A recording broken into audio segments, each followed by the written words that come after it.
Hello again, it's Stuart, the Unrepentant Atheist, and there was a debate some time ago between Francis Collins and Richard Dawkins, and there's an excerpt here from the debate and discussing the miracles. So let's get going with Francis Collins, who's a scientist and evangelical Christian, and obviously Richard Dawkins, who's the atheist. And let's find out how this goes, and I'll provide some commentary. Here we go.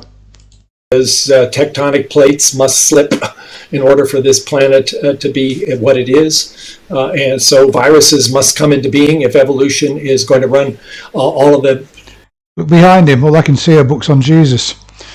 Programs that it has capable of doing to generate interesting biological outcomes. And that, again, I come back to Polkinghorne's concept that those things could be called physical evil when they actually harm and take the lives of innocent people, but they are a component of the fact that we are in a universe that follows laws, and I don't think we'd want to be in one that didn't. I get that, and I mean that would be a consistent position to take were it not for your belief in miracles. I mean, I say again, you can't have it both ways. I mean, God should not be doing miracles if what you say about earthquakes is correct. But if God hasn't, he's betraying his own principles. He is choosing, because he is able to do so, those moments of remarkable importance to convey a message. It's interesting that Collins uses the masculine pronoun for God. So clearly, in Collins' theological mind, God is a man.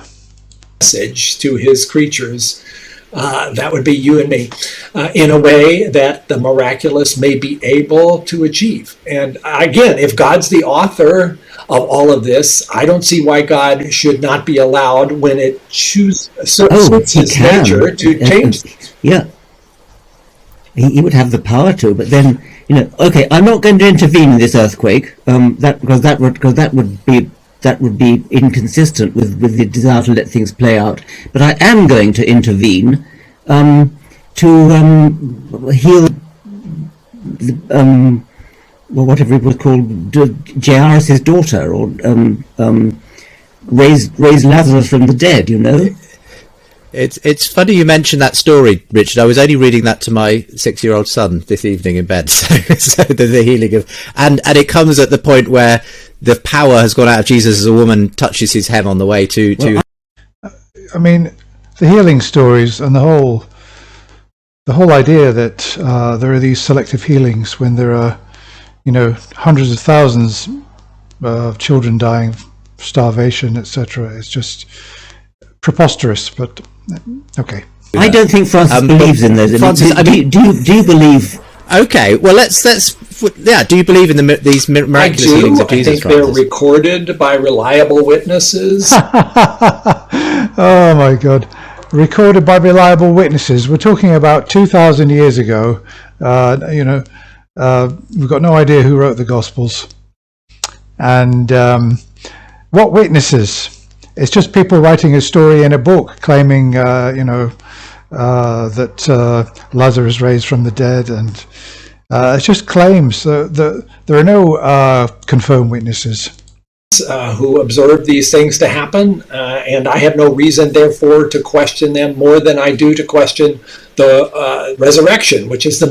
Well, then he should believe all the miracles and all the extraordinary things which happen in other religious books, if that's his standard. Most critical miracle of all, and without resurrection, my Christian faith really doesn't have any substance. Yeah, but okay. I mean, so you don't intervene with earthquakes. You don't do any other miracles. No miracles. And then suddenly, during a 30-year period, from 0 AD to 38 AD, a whole spate of miracles happen. It doesn't add up. Well, it was not just any 30-year period, Richard. It was the moment where God actually became human. And if there was ever a moment, therefore, where the miraculous could be experienced by humanity, that would be it. But you must see that you're being unscientific there. You're suddenly departing from everything you've been saying. You must see that you're applying your own view that anything that can't be explained naturally must be an intellectual error. And you and I are different in that regard. I'm allowing the possibility of the supernatural, a creator God who's responsible for everything. Yeah. Well, it's not really a case of saying that anything which can't be explained naturally must be an intellectual error. All we're talking about really is the assessment of certain claims, and how can we confirm some of these miraculous claims. It's got nothing to do really with what he just said. It didn't really address the problem that Dawkins is getting at, that miracles and supernatural claims require really the same standard of evidence as materialistic claims. And if science isn't up to the job of confirming them, then the only position you could take is one of not believing in them. I'm kind of amazed, actually, that I don't want to get into biblical scholarship, but you must be aware that a huge number of biblical scholars don't take all the miracle stories seriously. I am aware, and I will be happy to listen to their arguments if there are specific ways to discount one or the other. When it comes to the resurrection, though, please read Tom Wright's wonderful book, The Resurrection of the Son of... Well, it's not up to the biblical scholars who don't accept the resurrection and the miracles to present any arguments, because they're not making the claims. It's the other way around. God, if you want to see the kind of scholarship that anyone would want to ask for the most significant miracle of all time. Well, I hear this from Christians. Oh, you should read this book on the resurrection, or it's amazing scholarship, etc., etc., etc. The fact is that outside of the Bible, there's really nothing to confirm the resurrection.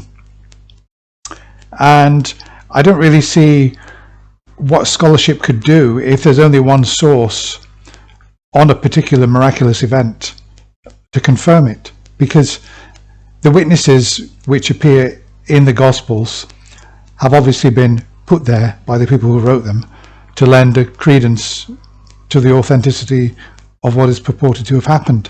So I've never really been impressed with scholarship on the resurrection, never, and I've read quite a bit. I've read quite a bit of it on both sides. So I thought you might enjoy that.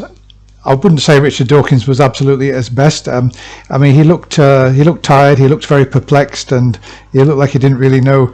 I think because he was facing a scientist, somebody who actually, has got significant credentials in science. He looked even more perplexed than he normally does, compared with when he's facing somebody who's, mainly clerical, theological figure. Let me know what your thoughts are on that. I think that Francis Collins is absurd, frankly, that he apparently was out one day in the cold and he saw a waterfall frozen into three. It reminded him of the Trinity and he converted to Christianity. I think the guy is absurd, but that's my opinion.